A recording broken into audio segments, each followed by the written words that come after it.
Hey guys, let me try to make this short and sweet. Short meaning hopefully goes less than 15 minutes. So anyway, update to the last video. I needed my idler gear, and I went ahead and purchased one on eBay real quick. The guy wanted like 38 bucks, said or best offer, so I went from like 20, 25. So I ended up getting it for $30. Made a huge mistake because I probably could have got about four of these things, well, at least three of them, from TCS crawlers. They have these for like $8.99. So if you guys are looking for these things, try TCS crawlers. The weird thing is when I redid my transmission and everything, I had parts laying around from another 21 transmission, and well, anyway, they're all aluminum drive gears, and the fact that this steel gear went with it, kind of weird. I mean, it broke off a tooth, so I don't know what went first. Anyway, we're up and running with the transmission. And after I got that done, I went ahead and ordered two diffs, and these diffs are supposedly takeoffs. Now, they don't look like there's any sign of wear on them, so I don't think they're used. The problem is they've been sitting a very long time, and I guarantee they've been sitting since the mid-2000s when one of these hobby shops had bought a bulk of stock for the Savages, and then they wait for that opportune time when the demand is high and stock is low, and then they can do this crazy markup. So anyway, two diffs was $52. Not too bad, and it comes with the alloy cup and the ring gear that is meant for the HD version, which is like the Savage X and everything. The 21 came with more teeth, and they were smaller teeth. This should be a little bit more rigid. So with that being said, I went ahead and ordered two of these, like I said, and then I went and installed one already in the front.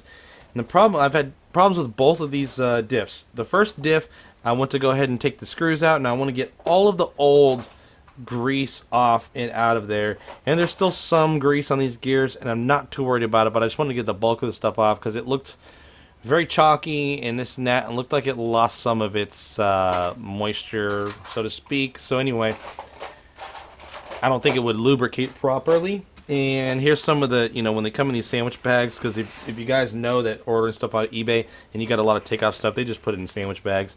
And you can see some of this old brown grease that was on the outside of the diffs. And of course, on the inside, you're going to see stuff like this, where you're going to get like a green or blue type of grease that comes inside the diff. So I wanted to clean all that out, get it out of there. And the first diff I take apart, right, get all the screws out. This one was like, wow, it was really easy. I ended up busting the screw off inside the diff cup. Nothing I can do about it. I cannot drill it out. I cannot get that piece of screw out. It's impossible. You have a steel screw with an aluminum housing. You can't drill it. The only thing I can do is maybe score it and then try to remove it with a flathead jeweler's, but I mean, that's like 1 in a million. I mean, it's going to be very tough to get that piece of screw out of there. So I decided to just call it quits on that, and I've just put 3 screws in. And when I did is I always cross thread, so I went 1, 2, and then when I put this screw in and left this screw out, I didn't tighten this one down like crazy, and I didn't put any thread locker in anyway, either. But it's in the front, and I don't think it's gonna have a lot of abuse. From my experience, the front, and everyone knows that the front of these Savage, the front of any 4-wheel drive vehicle, really, the differential in the front is usually comes out unscathed because everything is transferring to the rear.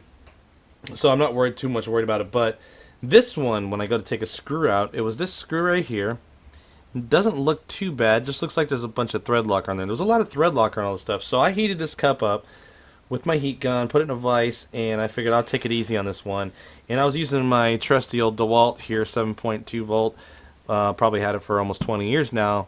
And it's great, but I've only used it for small things like this. I've never used it for household stuff because, first of all, it's not powerful enough, even to put on a strike plate for a door, for any type of knob. It's literally just for small stuff.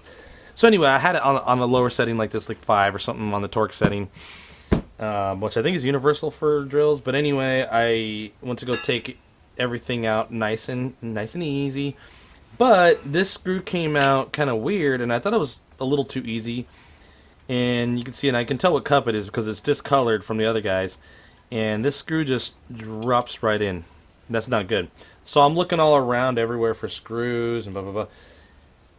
And I should just look in my own pack. Now I have one of those just a cheap HDX, which is like Home Depot's brand of stuff they have. They've had it for several years now.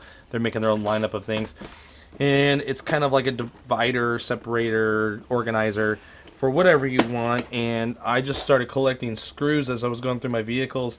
And a lot of these screws are universal between manufacturers, just because everything's metric, because everything is China and stuff like that, and if you're not in the US, really, it's going to be metric.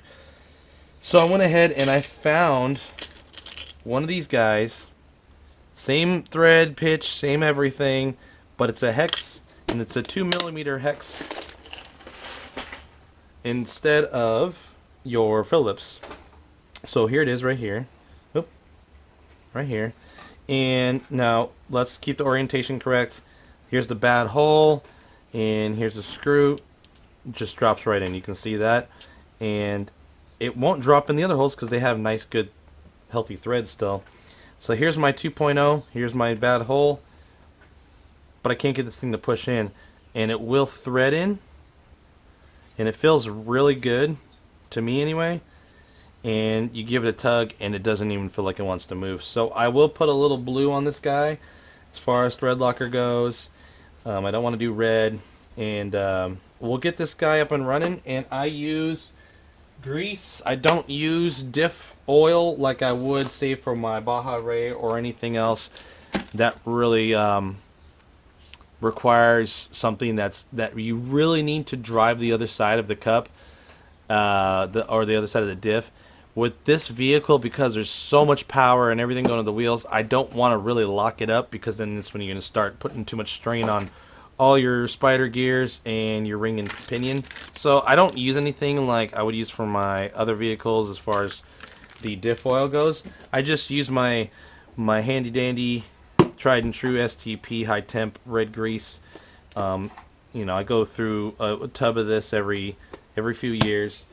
For random applications, whatever it might be, and I also use my super lube sometimes if this is just laying around. And they ultimately both do the same thing, but I tend to lean more towards the high temp for these applications, because you got a lot of RPMs.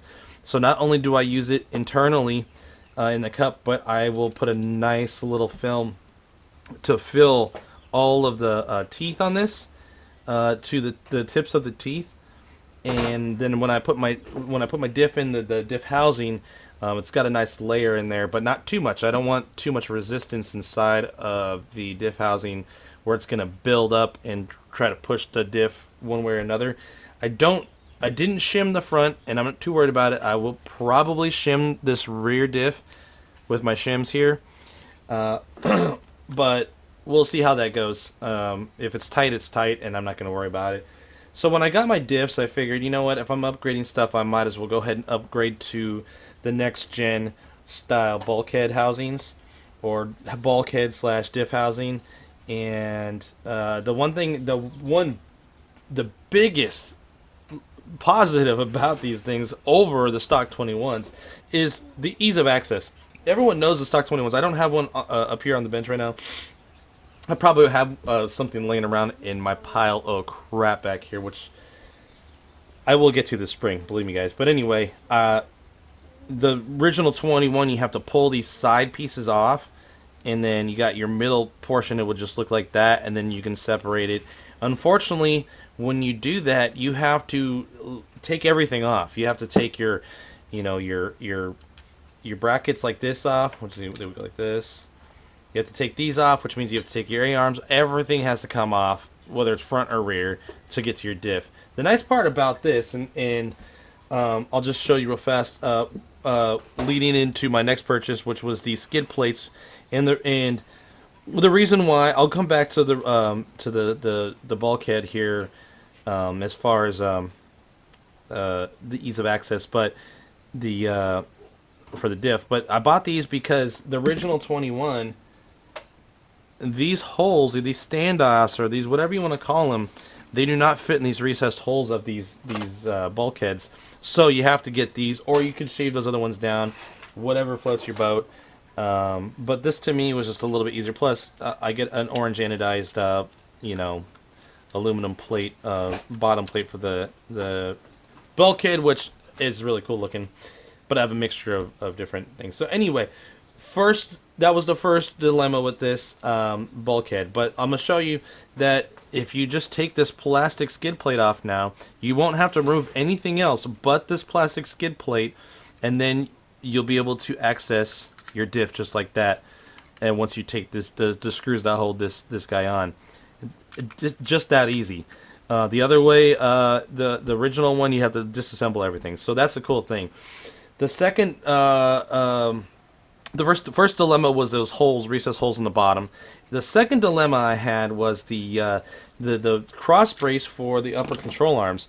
Now the upper control arms have that cross brace, and the original one has this purple one. It will not fit in here. It just won't do it. So I went ahead and purchased 2 sets of these, and the guy on eBay had a really good deal going. So I ended up buying 2 sets of these, and it's front and rear in each set. But this will slip right in now, and now I have my cross brace that fits the way it should. And I'll show you my front completed project. It comes with pins and everything for your upper and lower control arms. So that was my 2 dilemmas I had after I switched to this differential. So if you're going to do that, the switch here, those are the 2 things you're going to look for. And the third issue is going to be your supports here for your bumper or / skid plate. Now these, I guess people were having problems with these because of the way they mount way up here. There's no other way to attach them to anything else. So these would flex on certain impacts and your pins would fall out your upper control arm. So my solution to that was to use the stock 21 bumper mounts, which actually go straight to these holes right in the front of the bulkhead. It's like it was meant to be, even though I purchased everything online that said this for that, that for this, and it's a perfect. And let me show you my completed front, which turned out really great. Here we go. This is the front that I have completed, and if you're going to stick with your stock 21, if you have these aluminum shock towers, it does not have those holes and those recesses for these type of mounts like these. So just take off your old 21 mounts and bolt it or screw it right to the front of your bulkhead. Boom, it's done. And I've already pulled these pins out as far as where they hit right here, and they will. You still have plenty of room. It still stays in the rear of the bulkhead here, so you're good to go there. If they do end up slipping out, I never really had pins slip too much on me, but whatever. And I feel this is a little more rigid anyway compared to this thing looping up all the way to the shock tower up here, and you have all that flex. Let me see if there's anything else I need to show you on this before I put it down. But anyway, it's turning out pretty nice. I really do want to revive this Savage. So, but you can see that compared to this. I mean, it could barely bend, and I'm putting some good force on that. So something just fell. I'm not sure what it was, but anyway. So the cool thing is these kits came with all of the orange anodized stuff, and that's pretty much self-explanatory where those go. So that helped me out there, and everything's turning out pretty good. So with this diff I put together here, I do have the pinion, and there's a seller on eBay right now that's selling these 9-tooth pinions that go with these heavy-duty differentials for $10 and $4 or $5 shipping. So really, I mean, it's like $15. You go anywhere else, Dollar Hobbies, which is usually my go-to, or anywhere else that actually has these in stock, they're selling them for over $20 plus your $5, $6, $8 sometimes shipping or whatever. So I would hurry up and gobble them up from that dude. I know that HPI or Rip Max, if you want to call it that now, my point of contact, Josh Nixon over in the UK, is saying that China's starting to ramp up production on this stuff again. Finally, it's been waiting a long time. But on some forums, people have been saying some positives, saying they've been seeing a flow of parts. And one of the main vendors is going to be Amy and Hobbies. This is coming straight from the Rip Max or HPI rep in the UK. and then there's 2 other vendors. But you'll probably see more and more people, these hobby shops, starting to buy this stuff. Dollar Hobby is going to be one of them for sure, and they're going to stockpile this crap. And hopefully we have a good supply, even though the demand is really high, and hopefully the price comes down a little bit for some of these parts. But we'll see. I guarantee they're going to do that whole markup deal because the demand is still fairly high for this stuff. But I do have another ring and pinion just in case I strip my front out because I'm missing that screw. But I just kind of want to get it together. And I'm really, in reality, I'm waiting for the bulletproof gears. I'm waiting for the machine gears, not the pot metal gears, even though these are sintered, which is like probably 1 or 2 times hardened compared to not sintered. But it still doesn't align those molecules like it would in like an ingot style steel plate, and where they just machine it out, because this is pot metal. It's just a powder poured in a mold, and they heat it up, and then you can heat it up a couple more times and quench it, I guess, whatever they do as far as the hardening process, and get that going. So anyway, what I'm going to do is I'm going to get this diff together, and my 2.0 screw will thread right in here, and like I showed you, threads right in, holds just fine, and I will shim my diff, and I will get this thing hopefully up and running for you guys soon, so we can actually have a running video and show you that everything does work, instead of just keep on throwing parts at this thing. And it's been out of commission for a good 6 months now, and to tell you the truth, I haven't had the time to do anything RC, just because I've been busy doing other stuff. So I mean, you guys probably see this in the background. I got dirt bike handlebar grips, and we've been doing a lot of stuff. You know, wintertime, you go to the desert and you go have fun. You take your toys. So been a lot of toy hauler, working on on my new diesel truck and everything. Just doing little things here. But I want to get back into this. It's springtime, and I want to get outdoors and get the kids outdoors again. So, you know, we're gonna get the ECX things going and all that stuff. So, and my next purchase, I'm thinking, guys, I want to buy the Losi 3LXE, whatever it is called, the 3XL. Anyway, you guys will know what I'm talking about. It's an 8th scale. Or I'm also looking at the Traxxas E-Revo 2.0. They're just really cool, but it's gonna be about, you know, about $700 or so. That's pretty much all I got for the Savage, and I'm hoping I get this thing. The next video will be a running video. I'm really close to completing this, putting that diff back together, and then I'm going to play with my punch control on my ESC and also my brakes, so I don't put too much stress on these gears. I'm going to change my pinion out to a different Mod 1, a lower amount of teeth, so I'm not getting too much top speed because this thing is wicked fast on 6S. Anyway, that's all I got. I'm hoping I clean up this mess in the background here before I shoot my next video, but I can't guarantee anything because I'm lazy. So, anyway, that's all I got, guys. And until next time, later.